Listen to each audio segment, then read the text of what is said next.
C'est le pire conseil du monde. Du coup, mon coach me dit, mais attends, c'est l'occasion. Vas-y quoi, facture le plus que ce que tu factures d'habitude. Une offre, chère, un canal d'acquisition et on fait que ça. C'est pas un mauvais conseil et en même temps c'est un conseil de merde. Vous n'avez pas idée du nombre de fois où j'ai dû me défendre sur pourquoi je ne voulais pas faire de CPF. J'étais en train d'aider à développer des choses qui, dans le monde idéal pour moi, ne devaient pas exister. Et c'est ça qui va te permettre de faire grossir le chiffre d'affaires puisque c'est le sens de la vie évidemment de scaler. Bonjour et bienvenue dans ce nouvel épisode d'Amour, Gloire et Business. Et aujourd'hui, on se retrouve pour vous partager les conseils qu'on a donnés ces dernières années, mais avec lesquels on n'est plus d'accord. Ceux qu'on a donnés où on estime que c'était des mauvais conseils, ou en tout cas on n'est plus en phase avec ça. Et on s'est dit que ce serait intéressant de vous les partager pour voir l'évolution et pour voir pourquoi on estime que ce ne sont plus des bons conseils. Exactement. Voilà. Merci pour ta C'était ma participation à l'intro. Eh ben on va attaquer. Est-ce que déjà tu as une première chose à laquelle tu penses? Parce que c'est toi qui as eu cette idée d'épisode quand même. Ouais, je vais commencer par le moins intéressant pour faire du watch time et parler du plus intéressant à la fin. À la fin, je parlerai des conseils pour les coachs et formateurs. Là, je vais parler des copywriters, mais ça peut quand même intéresser les gens, mais j'optimise mon watch time. Qu'est-ce que j'ai fait quand je me suis lancé? Moi, du coup, j'ai été copywriter, j'ai fait beaucoup d'argent en tant que copywriter et c'était chouette. C'était écrire les emails et les pages de vente et ces choses-là, au cas où les gens ne sauraient pas ce que c'est que le travail d'un copywriter. Puis, j'ai décidé de faire de la formation pour les copywriters, vu que ça marchait bien pour moi et que la formation m'attirait. Je fais de la formation pour les copywriters. Et là, j'ai fait une grosse erreur. Ça, c'est pour l'intro. C'est pour l'intro quand on va teaser le truc. J'ai fait une grosse erreur. Waouh! Qu'est-ce qui s'est passé? Moi, je suis arrivé dans ce marché, même en tant que copywriter, je suis arrivé, on m'a dit tout de suite, il faut que tu factures cher, tu vois, il faut que tu fasses du high ticket. C'était la mode du high ticket en 2018, hein, Julien Musi, on t'embrasse. Il écoute. Et à cette époque, c'était, voilà, tu dois vendre cher aux gens parce que c'est ça qui fonctionne. Bon, c'est marrant, on est en 2025 et on est revenu sur ce truc-là, déjà, finalement. Il y a eu un entre-deux de gens qui vendent à ce qu'ils veulent, donc déjà, c'est bien la preuve que vous pouvez faire ce que vous voulez et qu'on s'en branle. Maintenant, ça on en parlera dans un autre épisode d'ailleurs. Ah non, c'est pour teaser la suite, c'est même pas c'est pas dans un autre épisode. Bref, on se reprend un petit peu là. C'est le premier jour, première heure de tournage, donc on est un peu en train de prendre nos marques. Pourquoi je me fais inclure dans cette histoire, moi? Je lance les formations en ligne et du coup, non, moi on me dit facture cher, donc je facture cher et ça marche très bien et je fais très vite beaucoup d'argent en tant que copywriter. Du coup, je me suis dit, je vais donner ce même conseil aux copywriters, je vais dire, vous avez une bonne compétence qui est celle de faire de l'argent. À partir du moment où vous facturez, vous n'avez pas le droit de vous sous-facturer parce que sinon, vous n'allez pas gagner votre vie. En fait. Ça, c'était mon conseil. Et c'est le pire conseil du monde. Pourquoi? Parce qu'en fait, moi, je pensais bien faire, en fait. Et puis, ça m'a servi. Sauf que l'élément que j'avais pas pris en considération, c'est que quand moi, je me suis lancé et que j'ai facturé cher, j'étais pas trop mauvais en copywriting. J'étais pas ouf non plus, mais j'étais moins mauvais que 95% des gens qui sortent des formations en copywriting. Ce qui fait que moi, je disais à des gens, il faut facturer cher parce que c'est votre valeur et que vous générez de l'argent pour des business et compagnie. Sauf que derrière, ils étaient nuls en tant que prestataire de service et ils étaient nuls en tant que... Alors attention, je dis il y en a plein que je porte dans mon cœur, que j'ai accompagné, où ces gens-là, je les aime beaucoup. Ils font du bon travail et je suis très fier d'avoir accompagné la majeure partie. Mais dans cette majeure partie, moi, il y avait plein d'éléments sur lesquels je n'avais pas le contrôle. C'est vraiment des gens nuls en copywriting et nuls en business. Bon, nous, on les accompagnait surtout sur la partie business. En fait, on les accompagnait pas sur le copywriting. Ce qui était peut-être une erreur de ma part, de dire, toi, tu as fait ta formation, tu as fait tes trucs, maintenant, on va te faire gagner de l'argent. Ce qui peut être une erreur aussi. Parce que j'étais là, voilà comment tu structures ton business, tes offres et comment tu fais de l'argent, mais facture cher. Ce qui fait que tu as plein de gens qui arrivaient sur le marché en mode je vais facturer super cher, et alors que je suis médiocre en fait. Et c'est pour ça que j'ai arrêté à cette époque aussi cette activité en 2023, je crois, vraiment la formation de copywriter. Et que là, je songe à revenir, mais revenir avec le bagage que j'ai accumulé depuis, parce qu'en fait, je me suis dit, mais qu'est-ce que t'as fait, quoi ? Qu'est-ce que t'es en train de faire ? T'es en train de dire à des gens nuls de prendre l'argent d'autres personnes et personne s'en rend compte, quoi. Donc, enfin, si le client il s'en rend compte à la fin quand il a un prestataire de merde et que les gens viennent me dire, ah, j'ai travaillé avec un copywriter et il était nul. Ça s'est reproduit avec les monteurs, ça s'est reproduit avec les closers, ça se reproduit avec les média buyers, ça se reproduit avec absolument tous les marchés en ce moment où on a une étendue de gens médiocres à qui on a dit de facturer cher et ça casse le marché. Aujourd'hui, j'aurais plus du tout ce conseil pour les copywriters. Je leur dirais, facture oui, parce que bon, c'est du travail, ça mérite d'être payé, mais franchement, quand tu débutes, tu sors de ta formation, tu fais tes premières gammes et oui, bah, tu factures effectivement pas cher jusqu'à ce que tu sois bon et surtout, tu fais en sorte de devenir bon, c'est-à-dire t'entourer d'autres copywriters, avoir quelqu'un qui relit tes textes et avoir du feedback parce que eux, leur philosophie, c'était bon, bah, je suis ma première formation, je suis le meilleur, j'ai plus besoin d'apprendre. Et alors qu'ils sont tous nuls, quoi. Donc, pire conseil, dire aux gens de facturer cher quand ils se lancent. Ce qui vaut pour les copywriters, mais tous les autres métiers et même les coachs où on vous dit de vendre du high ticket, mais si vous êtes nul en coaching ou en tout cas que vous démarrez, ne vendez pas cher vos coachings bidons, quoi. Ouais. Je te rejoins en fait. Qu'est-ce que t'en penses ? Qu'est-ce que j'en pense ? Eh ben, j'en pense que je suis bien d'accord et que c'est un conseil qu'on donne beaucoup quand on démarre, c'est de dire bah voilà, facture cher parce que tu le mérites, t'as fait ta formation de coach, t'as fait ta formation de je sais pas quoi, et pour montrer que t'as de la valeur, il faut que tu factures cher parce que si tu factures pas assez cher, les gens vont penser que t'as pas confiance en toi, que ça a pas beaucoup de valeur ce que t'apportes, etc. Et donc c'est un peu le truc de toujours plus et c'est comme ça que tu montreras que t'as de la valeur. Mais en fait, je te rejoins. On a besoin d'abord de prendre ses marques, on a besoin de se faire la main dans son métier avant de facturer davantage. Et donc, cette mode de « il faut facturer plus parce que c'est ça qui prouve que », d'une, c'est pas cool en fait pour les clients, parce qu'il y a des clients qui se retrouvent à payer des prestataires, des coachs, etc. à une valeur qui n'est pas vraiment celle qu'ils peuvent délivrer aujourd'hui juste parce qu'ils n'ont pas l'expérience pour ça. Mais c'est pas cool aussi pour les entrepreneurs, les coachs, prestataires, etc. qui se sentent obligés de facturer cher, alors qu'ils s'en sentent pas encore capables. Et donc, ça génère quoi ? Ça génère le syndrome de l'imposteur. Ah oui, mais je me sens pas à l'aise. Ben oui, parce qu'on t'a dit de facturer quelque chose, j'en sais rien, 3 000 €, alors qu'en fait, toi, au-delà de 500, 800, pour l'instant, t'es pas à l'aise. Commence par ça, en fait. Commence par ce truc-là. Alors, bien sûr, si c'est un enjeu de confiance en soi, vraiment que objectivement, il y a plus de valeur, ça, c'est un autre sujet. Mais dans beaucoup de cas, dans un certain nombre de cas, il y a vraiment une décorrélation entre le prix et la valeur. Donc, je suis d'accord avec toi que c'est un mauvais conseil. Et c'est un conseil que j'ai pu donner à des gens qui débutaient quand j'avais moins d'expérience dans le business. Et ça me fait penser, alors ce n'est pas un conseil que j'ai donné, mais un conseil que j'ai reçu. Comme ça, je me dédouane du truc. C'est quand je faisais du coaching individuel les 2 premières années. J'avais un coach qui m'accompagnait moi. Coach qui est un entrepreneur, qui a une grosse boîte dans notre domaine, qui est assez connu, etc., dont je tairai le nom, et qui m'avait donné un conseil un jour où j'avais eu un prospect qui était un gars qui pesait un peu dans le milieu, qui était intéressé pour que je le coach. Ce qui, moi, m'avait beaucoup surprise. Mais du coup, mon coach me dit « Mais attends, c'est l'occasion, vas-y quoi, facture-le plus que ce que tu factures d'habitude. » Et donc moi, j'étais là, quand même...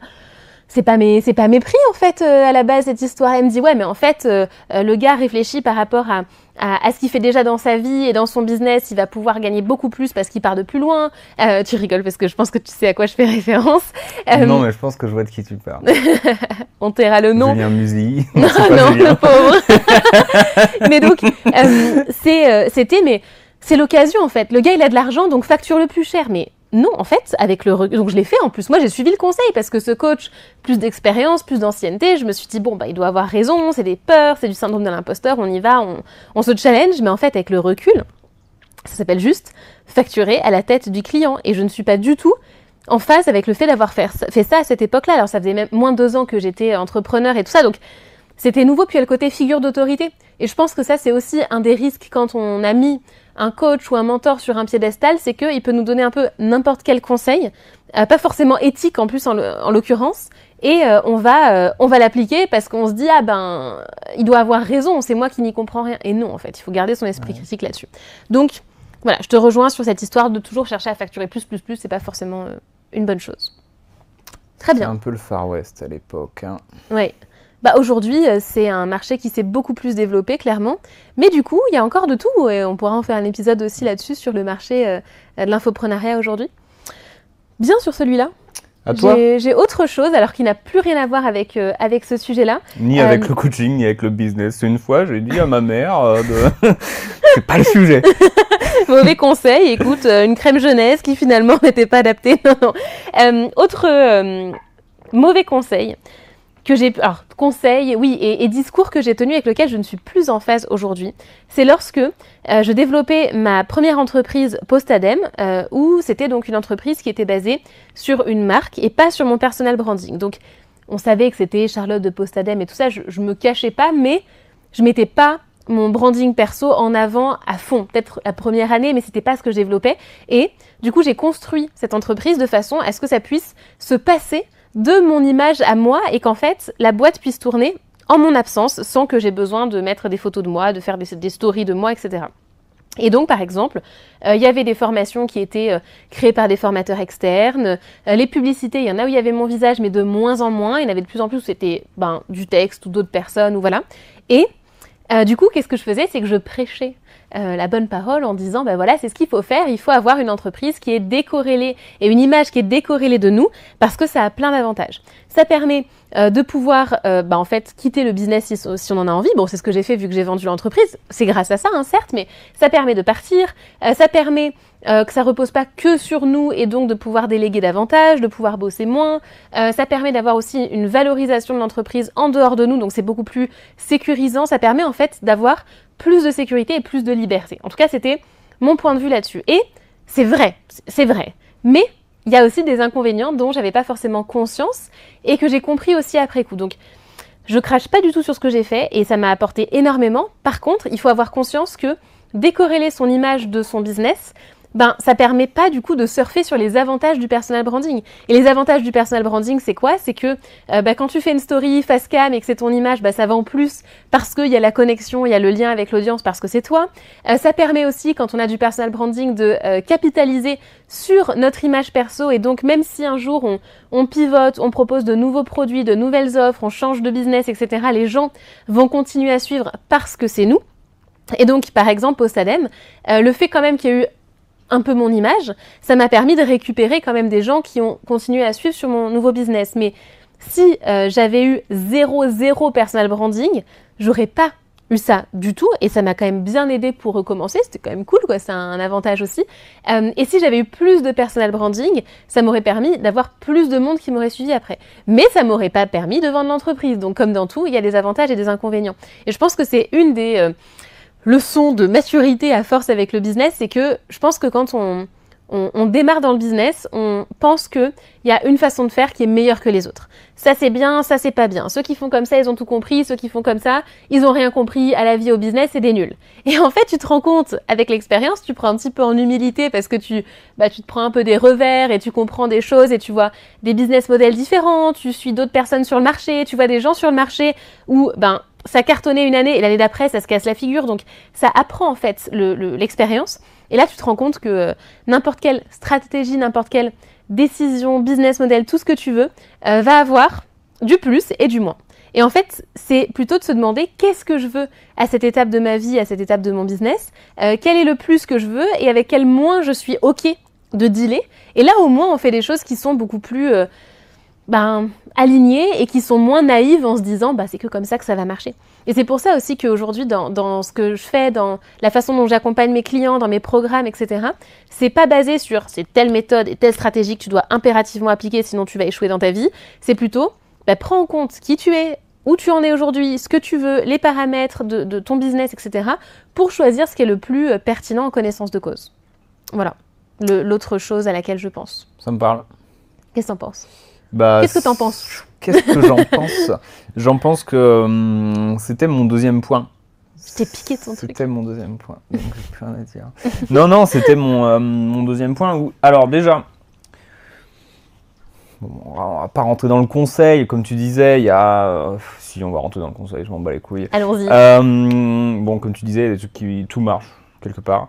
Maintenant, effectivement, si tu pousses sur ton personal branding, ça va aller plus vite que si tu pousses juste sur une marque, c'est clair.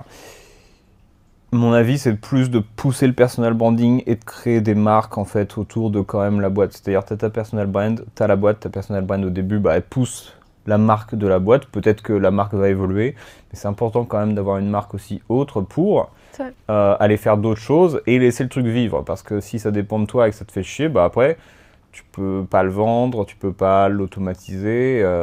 Ta seule option, c'est de casser, de détruire le truc. Ce qui est une option valable aussi si vraiment tu veux plus entendre parler.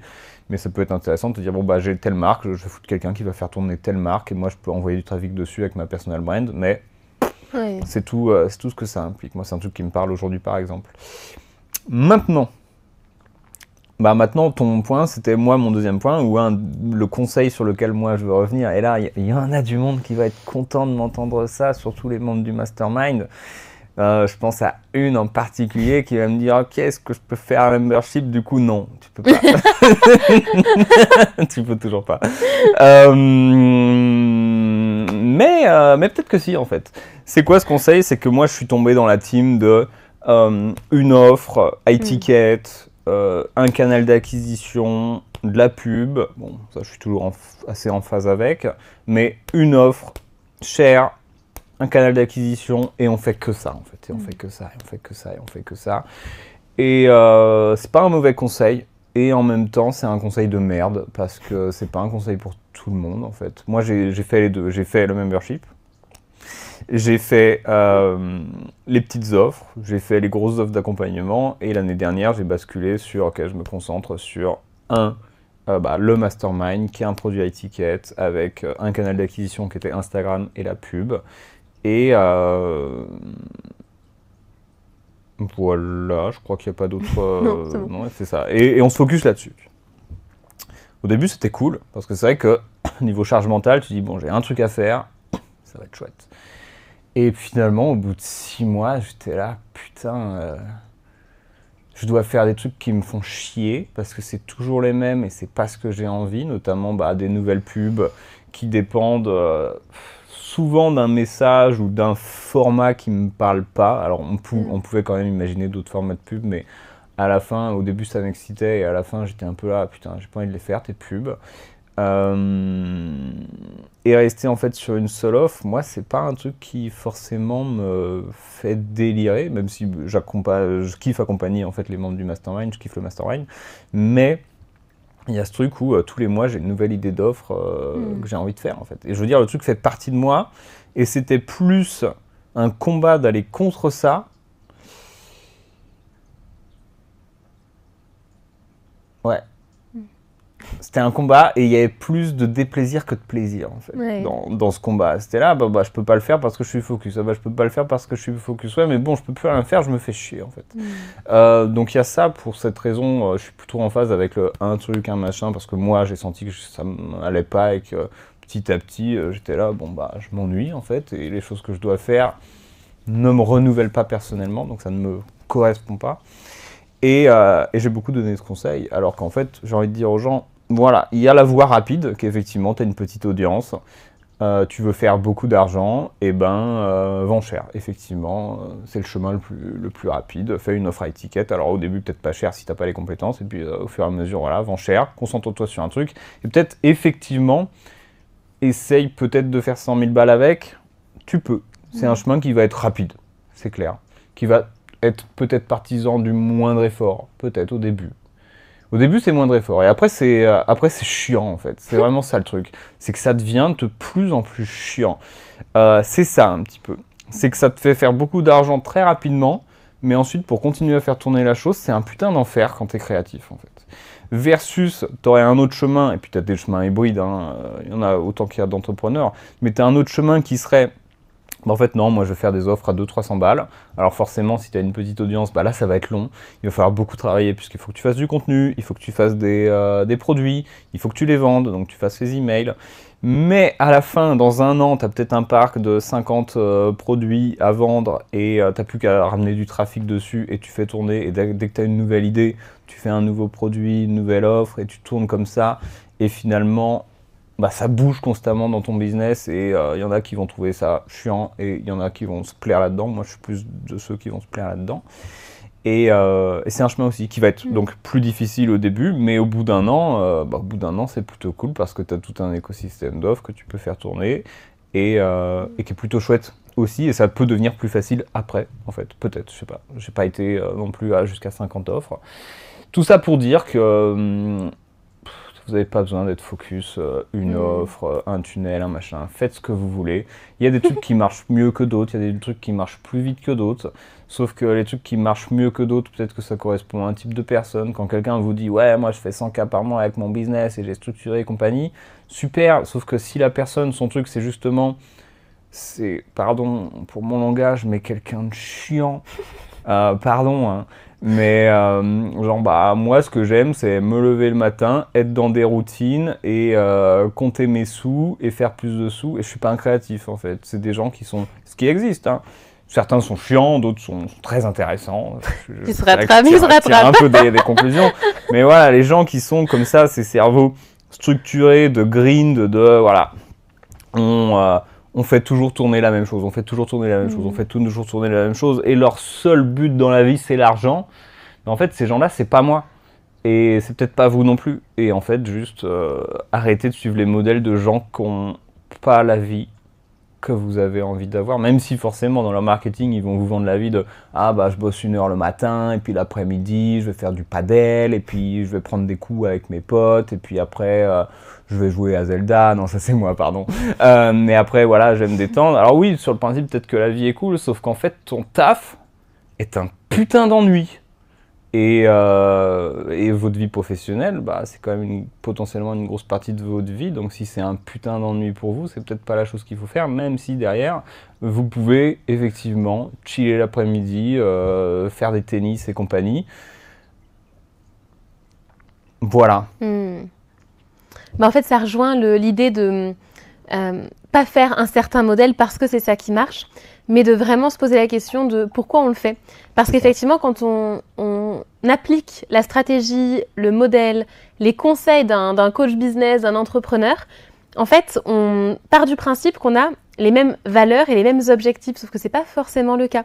Et donc, quelqu'un qui donne des conseils business et qui a en valeur haute l'argent et faire plus d'argent parce que c'est son objectif, et c'est pas un mal en soi, c'est juste son objectif, ce qu'il va recommander, ça va pas résonner et ça va pas être aligné pour des personnes qui juste veulent être, par exemple, créatives, comme tu dis, et s'amuser dans leur business et faire des choses différentes et variées, etc. Donc, je pense que c'est vraiment important de prendre en compte les valeurs, les objectifs des coachs business qu'on suit, qu'on écoute, même pas forcément coach business, mais parfois c'est aussi quand on se compare à d'autres entrepreneurs de notre secteur qui sont pas coach business, qui sont sur leur thématique, et on se dit je vais faire le business de la même façon, mais ça n'a aucun sens en fait. On ne connaît pas, à moins qu'on connaisse la personne, mais en général on ne connaît pas le système de valeurs et les priorités de la personne qu'on est en train de copier en fait. Donc c'est juste hyper important de faire ça pour les bonnes raisons et d'être au courant de ce qui motive et de ce qui drive la personne qu'on va chercher à imiter.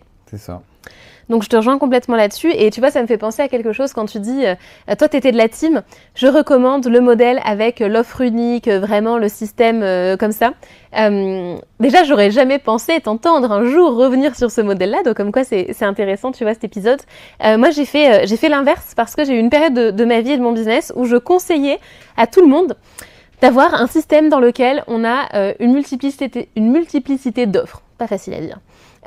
Parce que c'est ce que moi, je faisais dans mon propre business. C'était l'époque où, dans mon entreprise, je créais plein de produits, etc. Donc vraiment, j'avais un modèle qui reposait là-dessus, avec des campagnes où on fait tourner les produits d'une semaine à l'autre, etc. Donc vraiment, c'était le modèle que je connaissais. Et donc, je voyais tous les avantages de ce modèle-là. Et donc, je pensais avoir tout compris à la vie et être la science infuse du business et pouvoir dire à tout le monde, non, mais c'est comme ça qu'il faut faire, c'est comme moi je fais.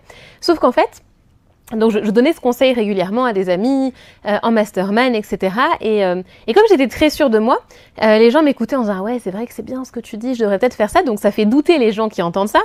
Et avec le recul, je me suis rendu compte que mon conseil n'était pas bon.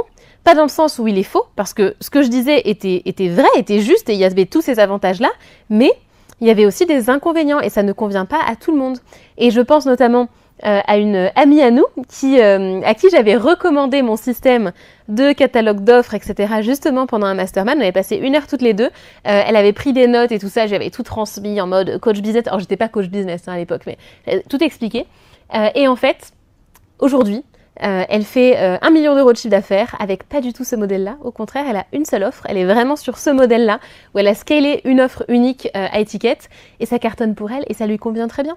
Et donc, ça prouve que d'un cas sur l'autre et d'un entrepreneur sur l'autre, ça va pas donner la même chose. Donc, quand quelqu'un vous donne un conseil, ça veut pas dire que le conseil est mauvais, ça veut pas dire que le conseil part d'une mauvaise intention ou je sais pas quoi, ou que la personne n'est pas compétente. Ça veut dire qu'il faut toujours le passer au filtre de ce que vous voulez vous et de votre situation particulière en fait. C'est ça. Ok. Est-ce que tu as autre chose? Moi j'en ai après. Non, je passe. Non, je passe. Je fais une petite musique d'ascenseur. Si tu veux, j'en ai un, je peux attaquer. Là, moi, ça me vient pas, vu que je suis parfait, j'ai donné que de mauvais conseils. C'est, voilà. En 8 ans dans le business, il n'a fait que 2 erreurs, du coup. Et si on jouait à un autre jeu, c'est de dire tous les mauvais conseils que toi t'as donnés, moi je dis les tiens et toi tu dis les miens. Ambiance. Tu en connaîtrais? Ben, celui-là du modèle unique. Avec lesquels t'es pas d'accord? Clairement, le modèle unique où je te disais, tu sais, il y a des gens qui n'ont pas forcément envie de ça et il y a aussi des inconvénients là-dedans. Où, en fait, je pense que toi... Ouh là là, c'est parti. C'est pour ça que les gens sont là. Hein. Ouais, ils sont là pour ça. Je pense qu'un biais que effectivement tu peux avoir, il boit de l'eau. Il est en train de devenir tout rouge issu. Non, un biais, c'est de dire, c'est ça qui est bien, alors que tu ne l'as pas encore assez expérimenté toi-même. Pas assez longtemps. C'est-à-dire, ok, j'ai testé ce truc-là, j'ai découvert ce truc-là, j'ai entendu des gens expérimentés qui en disaient du bien, j'ai commencé à le mettre en place, j'ai des premiers résultats, donc je dis que c'est super, et je donne le conseil de le faire, alors qu'en fait, t'as pas encore assez de... Non, mais c'est vrai, non, mais je l'ai fait aussi, tu vois, mais je pense que c'est ça le truc de l'offre unique, du modèle unique. Est-ce que c'est quelque chose que t'as fait assez longtemps? Et je pense que moi, c'est la même chose, c'est que les conseils, les mauvais conseils que j'ai donnés, n'étaient pas des mauvais conseils en soi, simplement que je les donne alors que j'ai 6 mois d'ancienneté sur le sujet.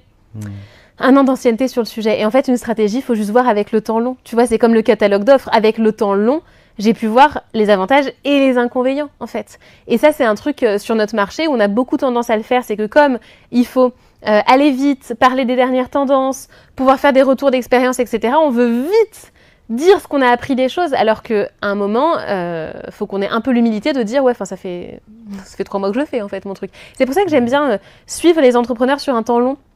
Les gens que j'ai rencontrés en mastermind en 2020, voir ce qu'ils sont devenus maintenant, voir ce que leur stratégie est devenue, voir ce que leur décision de l'époque, par exemple, conseil, alors qu'on n'a pas donné, le conseil de faire du CPF.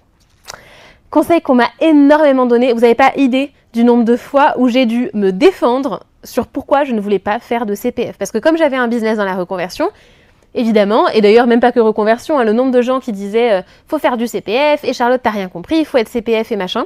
Mais vraiment, je pense qu'il y a eu peut-être 30 fois où j'ai dû tenir tête en disant pourquoi je ne voulais pas faire du CPF pour toutes les raisons administratives, juridiques, pas alignées, faire pour plein de raisons. Et j'avais toujours l'impression d'être en tort de pas faire ça et d'être un peu la débile de la pièce, quoi. Et ça m'agaçait, d'ailleurs ça m'agace encore. Et avec le recul, les personnes qui m'ont dit ça se sont pris des revers avec le CPF. Alors pas, je suis pas là en mode bien fait pour leur tête, pas du tout. Ça fait un peu ça, mais non, c'est pas ça. De quoi? Tu peux. Non, parce que je comprends leur point en fait, et ça leur a fait gagner de l'argent à un moment, mais avec le recul, ça les a mis pour certains dans des situations pas possibles où en fait les biais que je voyais sur le CPF, ils se sont réalisés. Donc le conseil du CPF, je l'ai pas donné moi, mais c'était en soi. Ça pouvait être un bon conseil, mais il y avait aussi les inconvénients de ce truc-là. Et c'est des gens où maintenant je vois avec le recul, 3 ans, 4 ans, 5 ans après avoir fait du CPF et avoir commencé le CPF, qu'est-ce que c'est devenu cette histoire-là? Il y a des gens pour qui les décisions, les stratégies ont très très bien vieilli, d'autres pour qui ça n'a pas bien vieilli. Donc c'est pour ça que je pense, donc ce n'est pas, non, ce n'est pas contre toi, tu donnes des mauvais conseils, mais il faut tous qu'on applique ce principe-là, quoi.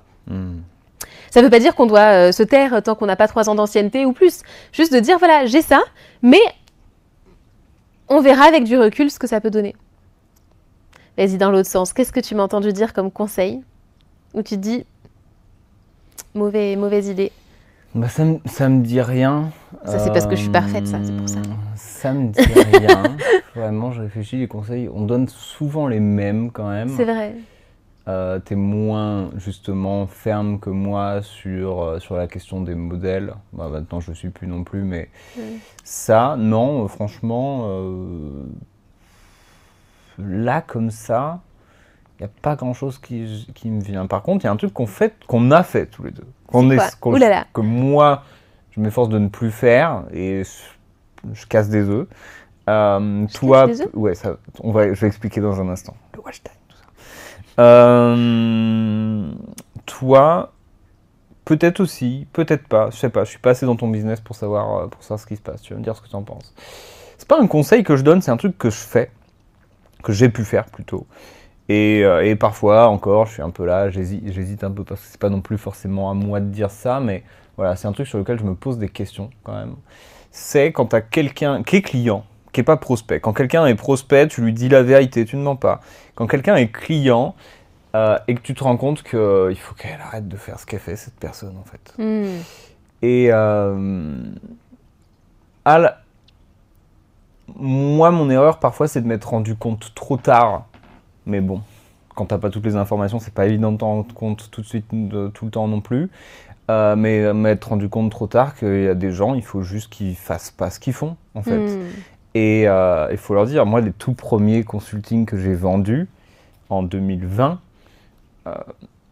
j'étais juste... À moi ? C'était moi. C'était pas toi. Mais j'étais du coup consultant en marketing et j'avais une cliente que je suivais régulièrement et je me suis jamais... C'était pas ma place en même temps. Donc c'est pour ça qu'il y a un enjeu. À l'époque, c'était pas ma place. Moi, j'étais consultant en marketing, je lui disais vendre ses trucs. Sauf que, mon Dieu, il fallait pas qu'elle vende ses trucs, en fait. C'est-à-dire qu'on vendait, mais je me posais pas la question de qu'est-ce que je suis en train de faire. Et ça, c'est arrivé pas beaucoup de fois, mais suffisamment de fois pour que je m'en veuille, de pas m'être dit, ou pas avoir assez creusé de à quoi tu es en train de contribuer là. Parce que tu es en train de donner les armes à des gens qui ne devraient pas les avoir, en fait. Qui n'ont pas le niveau d'éthique qui est le tien. Après, chacun son éthique, hein, je ne juge pas. Mais qui, moi, selon mes valeurs, j'étais en train d'aider à développer des choses qui, dans le monde idéal, pour moi, ne devaient pas exister. Éthique et qualité, en fait, c'est ça le truc. Ça. Alors, c'était surtout dans l'infoprenariat. J'avais déjà quand même ce truc de, voilà, si tu fais du...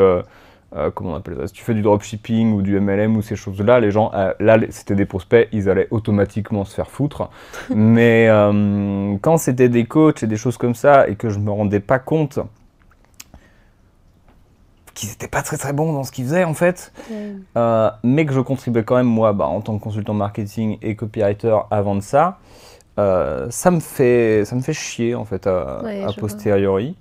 Et aujourd'hui, je m'efforce plus quand effectivement je me dis quelqu'un fait un truc et que c'est pas ça, de pas le faire. Il y a des copywriters aussi que j'ai accompagnés où il m'a fallu quand même quelques mois avant. Alors là, j'avais pas l'info, mais certains qui finissaient par me dire, écoute, moi je veux garder mon taf et je suis pas très très disponible pour faire du copywriting. Mais putain, pourquoi tu m'as... Alors j'aurais dû poser la question plus tôt. Après, la personne est très, très contente de l'accompagnement, mais je lui ai dit, si tu te mets pas à plein temps, tu vas jamais réussir comme copywriter. En fait, c'est pas possible. Et tous les gens qui disent l'inverse, soit sont très très... n'ont pas la même vision du monde que moi, quoi, on va dire. Et en fait, j'ai dit, mais arrête, en fait. Fais pas ça. Je vois. Trop tard. J'ai déjà pris son argent, du coup. Mais la personne était très contente. Mais putain, ça me fait chier et aujourd'hui je m'efforce plus de là j'ai fait un consulting récemment avec quelqu'un qui voulait vendre un truc, j'ai dit ne vends pas ça en fait. Oui, c'est vrai. Ne fais pas ça, change, fais tout ce que tu veux d'autre mais pas ça. Pourquoi, sans donner le cas de la personne, qu'est-ce qui fait que tu peux estimer et quelle légitimité on a nous en accompagnant sur le business pour dire on n'en a aucune.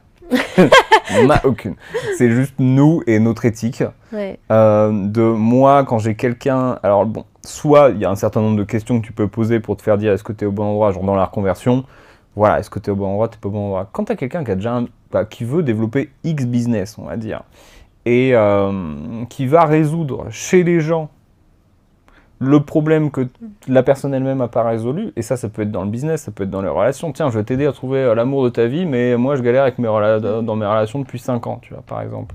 Ou je vais t'aider à perdre du poids, mais je bois du coca. Ça, on le voit moins quand même. mais bon. C'est spécifique. Ouais. Ou bah, je vais t'aider à faire un business à 10K par mois alors que je l'ai jamais fait, ce qui est quand même le plus très et trop fréquent. Bah moi c'est non en fait, tu fais pas ça puisque tu sais pas le faire. Ouais, je vois ce que tu veux dire. Ouais. Ok. Voilà. Ok, intéressant. Je te rejoins là-dessus sur en fait pousser les bonnes choses quoi quand on accompagne sur le business. Ouais. Mais c'est pas toujours évident en fait de se dire Non, déjà c'est quelle pas. légitimité j'ai pour ça. Est-ce que la personne peut pas améliorer aussi la qualité? Est-ce que je lui fais le feedback ou est-ce que je lui fais pas le feedback? Ouais. C'est pour ça je pense aussi que de plus en plus on ose dire et parler de ce truc de syndrome de l'imposteur. En fait c'est pas juste si vas-y quand même parce que il faut pas avoir peur du syndrome de l'imposteur. C'est pose-toi les vraies questions en fait sur le niveau de qualité. Et je pense que aujourd'hui alors ça c'est on fera peut-être un épisode entier sur le sujet, mais je pense qu'aujourd'hui il y a beaucoup de gens qui se lancent dans le domaine de l'infoprenariat, coaching, formation, etc., dans le but d'être libre, de quitter leur emploi salarié, etc., mais qui se lancent sans vrai projet, sans réelle expertise, sans réelle expérience en fait de la thématique et du sujet sur lequel ils se positionnent, et donc qui vont proposer un peu de l'air en fait, un peu des choses un petit peu vides, reprendre ce qu'ils voient chez d'autres pour recopier juste pour avoir le système qui permet la liberté, et en fait ça, la multiplication de ça, pour moi, crée quand même un peu un malaise sur le marché et ça génère des personnes qui sont pas en phase avec ce qu'elles font. Et c'est pas des mauvaises personnes. C'est pas des mauvaises personnes qui se disent moi je m'en fiche, je veux juste gagner de l'argent et arnaquer les clients. C'est pas du tout l'idée. C'est vraiment des personnes qui cherchent à faire bien, mais qui, dans le simple but d'être libres dans ce qu'elles font, ne se posent pas assez la question de la vraie valeur qu'elles apportent, de la vraie expertise qu'elles ont, des résultats qu'elles amènent à leurs clients, et qui du coup sont drivées par juste un système business, par une espèce de un désir de liberté, mais pas pour une valeur du travail bien fait, pas pour la valeur de ce qu'elles vont apporter. Et ça, pour moi, c'est vraiment un problème, et je pense que c'est important de se poser cette question-là, parce que ces personnes-là, déjà, elles font pas du bien au marché parce que ça crée de la méfiance de la part des clients et aussi ces personnes-là, c'est elles qui vont se retrouver à pas arriver à développer les choses et leur business parce que c'est pas fluide, c'est pas aligné. Il y a des gens qui se rendent compte que finalement il n'y a pas vraiment de valeur derrière.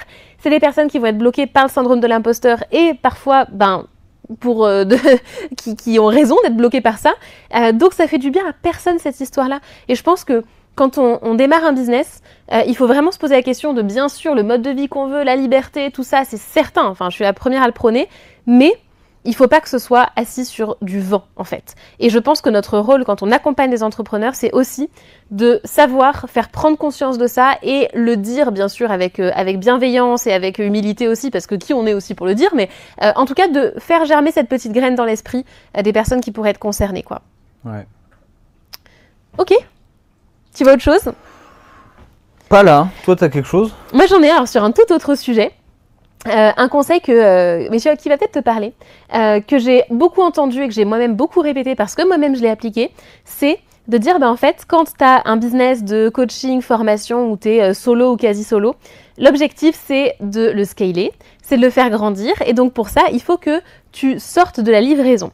Donc il faut que tu arrêtes de coacher toi-même en individuel, il faut que tu arrêtes de faire tes formations toi-même, d'accompagner les clients toi-même, il faut que tu puisses recruter des coachs, des mentors, des formateurs, en tout cas des personnes qui vont être en charge de délivrer aux clients à ta place pour que toi tu puisses avoir ta vraie liberté d'entrepreneur, que ça repose pas que sur tes épaules et c'est ça qui va te permettre de faire grossir le chiffre d'affaires puisque c'est le sens de la vie évidemment de scaler. Et donc c'est un conseil que j'ai donné que j'ai appliqué moi sur mon business précédent. À la fin, les 2-3 dernières années, je ne délivrais plus, je faisais plus de coaching, je faisais plus de formation, vraiment je délivrais quasi plus. Et donc en soi, est-ce que c'est un mauvais conseil? Non, en soi le conseil n'est pas mauvais, mais ça dépend du contexte. Si ton plaisir c'est d'accompagner tes clients, si le sens que tu trouves dans ton activité c'est de voir tes clients qui sont satisfaits, d'être à leur contact, c'est de garder le lien avec le terrain, mais en fait, ne cherche pas à sortir de la livraison. Reste dans la livraison, ça ne veut pas dire forcément reste seul dans la livraison. Tu peux tout à fait t'entourer de un coach, quelques personnes, mais juste ne te dis pas je dois pour réussir dans l'entrepreneuriat et scaler un gros business, sortir de la livraison, parce que ça je l'ai fait, je l'ai vu aussi autour de moi et ça génère quoi? Ça va générer une perte de sens parce que moi dans mon business précédent, j'étais tellement déconnectée de tout qu'au bout d'un moment j'étais là j'ai envie de faire des trucs, quoi. J'ai eu envie de revenir sur de l'artisanal. C'est pour ça que j'ai recréé une autre entreprise où je suis repartie de façon très artisanale. Je fais tout mon contenu moi-même. Je fais des immersions, donc je mentore des entrepreneurs dans la vraie vie, en présentiel. J'avais vraiment besoin de revenir au contact. Et donc, quand on cherche à s'affranchir complètement de la livraison, on peut perdre du sens. On peut perdre aussi de la qualité, non pas parce que les coachs qu'on recrute ne sont pas bons, mais parce que on n'a plus ce lien avec l'audience, on n'arrive plus, tu sais, comme à prendre la température de ce qui se passe et ce que pensent vraiment les gens. Et donc, il y a des micro-évolutions dont on n'a pas forcément conscience parce qu'on n'est plus au contact du terrain. Et c'est beaucoup plus difficile, je trouve, et ça je l'ai compris avec l'expérience, c'est beaucoup plus difficile d'innover et d'apporter des choses nouvelles et pertinentes si on n'est plus connecté au terrain. C'est un petit peu comme si tu as, admettons que tu es un restaurant, et en fait ton restaurant, super, il y a l'équipe qui gère, il y a les serveurs, il y a le chef, il y a tout le monde.